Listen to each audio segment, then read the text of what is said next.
வணக்கம். இன்னைக்கு நம்ம பார்க்க போறது கல்வி உலகத்துல ஒரு பெரிய விவாதமா இருக்கிற ஒரு விஷயத்தை பத்தி.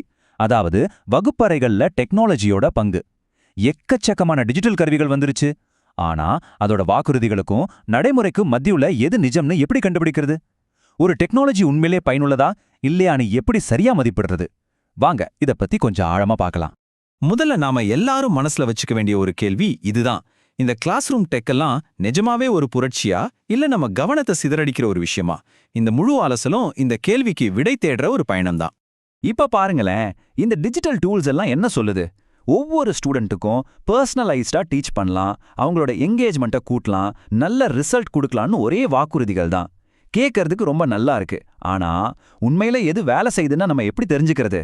அதோட உண்மையான இம்பாக்டை அளக்கிறது தானே இங்க இருக்கிற பெரிய சேலஞ்சே, சரிதானே? இந்த மாதிரி மிகைப்படுத்தப்பட்ட விளம்பரங்களை தாண்டி பார்க்கணும்னா நமக்கு ஒரு தெளிவான ஃப்ரேம் ஒர்க், அதாவது ஒரு கட்டமைப்பு கண்டிப்பா தேவை. இந்த சிக்கலான விஷயத்தை சரியா புரிஞ்சுக்க ஒரு முறையான அணுகுமுறை தான் நமக்கு வழிகாட்டும். நாம இப்ப பார்க்க போற எந்த முறை நேஷனல் இன்ஸ்டிடியூட் ஆஃப் எஜுகேஷனோட வழிகாட்டுதல்கள்ல இருந்து எடுக்கப்பட்டது. சோ இது ஏதோ தோராயமா சொல்லப்படுற விஷயம் இல்ல, ரொம்ப நம்பகமான ஒரு அடித்தளத்திலிருந்து தான் நாம இதை அணுகுறோம். இங்க நாம பேச போறது ஹோலிஸ்டிக் இவாலுவேஷன் பத்தி, அதாவது ஒரு முழுமையான மதிப்பீடு. கொஞ்சம் யோசிச்சு பாருங்க, ஒரு டெக்னாலஜியோட வெற்றிய வெறும் பரீட்சை மார்க்க வச்சு மட்டும் சொல்லிட முடியுமா? கண்டிப்பா முடியாது. டீச்சிங் முறைகள் எப்படி மாறுது, ஸ்டூடெண்ட்ஸோட ஈடுபாடு எப்படி இருக்கு, எல்லா மாணவர்களுக்கும் சமமான வாய்ப்பு கிடைக்குதான்னு இப்படி ஒட்டுமொத்தமா எல்லா கோணத்திலையும் பார்க்கறது தான் இந்த முழுமையான மதிப்பீடு. சரி, இதெல்லாம் தியரியா கேட்க நல்லா இருக்கு. ஆனா பிராக்டிக்கலா எப்படி பண்றது? அதுக்கு தான் இந்த எவாலுவேஷன் டூல் கிட் நமக்கு உதவ போகுது. இது டீச்சர்ஸ், அட்மினிஸ்ட்ரேட்டர்ஸ்னு எல்லாருக்கும் ஒரு கைடு மாதிரி செயல்படும். இந்த மொத்த ப்ராசஸையும் நாம ரொம்ப சிம்பிளா 3 கட்டங்களா பிரிச்சு பார்க்கலாம். ஓகேவா? ஸ்டெப் 1 பிளானிங் மற்றும் கோல் செட்டிங். ஸ்டெப் 2 ஆதாரங்களை எல்லாம் சேகரிக்கிறது. அப்புறம் ஸ்டெப் 3 அதையெல்லாம் அனலைஸ் பண்ணி ஆக்ஷன் எடுக்கிறது. முதல் கட்டமான திட்டமிடல் ரொம்ப ரொம்ப முக்கியம். ஒரு நல்ல மதிப்பீடு எங்க ஆரம்பிக்குதுன்னா தெளிவான குறிக்கோள்களை செட் பண்றதுல தான். இதுல டீச்சர்ஸ், ஸ்டூடெண்ட்ஸ், பெற்றோர்கள், நிர்வாகம்னு சம்பந்தப்பட்ட எல்லாரையும் ஆரம்பத்துல இருந்தே உள்ள கொண்டு வரது ரொம்ப அவசியம். அடுத்து 2வது கட்டம். இது முழுக்க முழுக்க சரியான ஆதாரங்களை திரட்டுறத பத்தி தான். நம்ம எடுக்க போற முடிவுகளுக்கு இந்த டேட்டா தான் முதுகெலும்பா இருக்க போகுது. அதனால இது ஒரு முக்கியமான ஸ்டெப். இதுல நம்ம 2 முக்கியமான டேட்டா டைப்ஸை பார்க்கணும். ஒன்னு குவான்டிடேட்டிவ் டேட்டா, அதாவது நம்பர்ஸ். உதாரணத்துக்கு ஒரு புது ஆப் யூஸ் பண்ணதுக்கு அப்புறம் ஸ்டூடெண்ட்ஸ் மார்க் எவ்வளோ ஏறி இருக்கு, இந்த மாதிரி. இன்னொன்னு குவாலிட்டேட்டிவ் டேட்டா, அதாவது மக்களோட அனுபவம். டீச்சர்ஸ்க்கு அந்த ஆப் பிடிச்சிருக்கா, ஸ்டூடெண்ட்ஸ்க்கு ஈஸியா இருக்கா? சிம்பிளா சொல்லணும்னா, ஒன்னு என்ன நடந்ததுன்னு சொல்லும், இன்னொன்னு அது ஏன் அப்படி நடந்ததுன்னு நமக்கு விளக்கும். ரெண்டுமே ரொம்ப முக்கியம். அப்போ நாம என்னென்ன ஆதாரங்களை முக்கியமா சேகரிக்கணும்? முதல்ல லேர்னிங் அவுட்கம்ஸ், டெக்னாலஜிக்கு முன்னாடி பின்னாடி மார்க் எப்படி இருக்குன்னு பார்க்கறது. அடுத்து ஸ்டூடெண்ட் என்கேஜ்மெண்ட், அவங்க எவ்வளவு ஆர்வமா பங்கேற்கிறாங்கன்னு கவனிக்கிறது. கடைசியா டீச்சர் எக்ஸ்பீரியன்ஸ், அவங்களுக்கு இது யூஸ் பண்ண ஈஸியா இருக்கா, அவங்க வேலைப்பளு அதிகமாகுதான் தெரிஞ்சுக்கிறது. கடைசி கட்டம் அனாலிசிஸ் மற்றும் ஆக்ஷன். இங்க தான் நாம செலவையும் அதனால கிடைச்ச பயனையும் ஒப்பிட்டு பார்க்கணும். இதோட நீண்ட கால விளைவுகள் என்னவா இருக்கும்னு யோசிக்கணும்.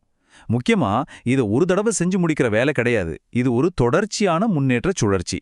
நாம தொடர்ந்து கத்துக்கிட்டு மேம்படுத்திக்கிட்டே இருக்கணும். இவ்ளோ மெனக்கெட்டு ஒரு தீவிரமான மதிப்பீட்டை ஏன் செய்யணும்?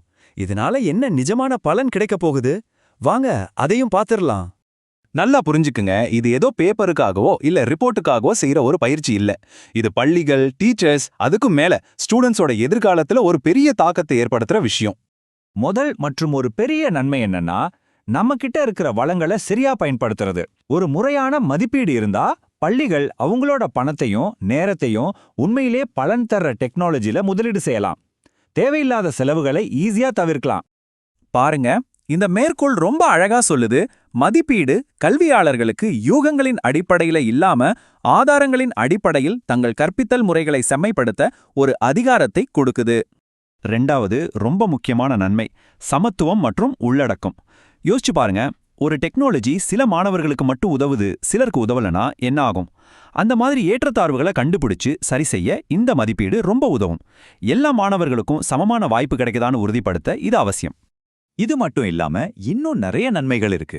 நாம வெறும் யூகங்களை நம்பாம டேட்டாவை அடிப்படையா வச்சு முடிவெடுக்கலாம்.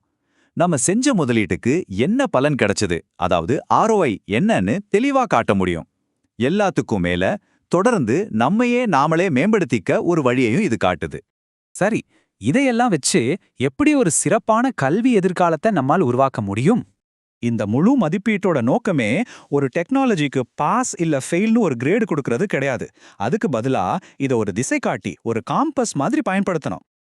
இந்த திசை காட்டி டெக்னாலஜியை வெறும் ஒரு கருவியா மட்டும் பார்க்காம அதை கற்றலுக்கான ஒரு மிகப்பெரிய மாற்றும் சக்தியா மாத்துறதுக்கு நமக்கு வழிகாட்டும். அதுதான் இதோட உண்மையான நோக்கம். கடைசியா உங்ககிட்ட ஒரு கேள்வி. டெக்னாலஜிங்கிறது ஒரு கருவி மட்டும்தான். ஆனா அந்த கருவியை கொண்டு நாம எதை உருவாக்க போறோங்கிறத நாம தான் முடிவு செய்யணும். கல்வியோட எதிர்காலத்தை வடிவமைக்கிறதுல நம்ம ஒவ்வொருத்தரோட பங்கு என்னன்னு யோசிக்க வைக்கிற கேள்வி இது.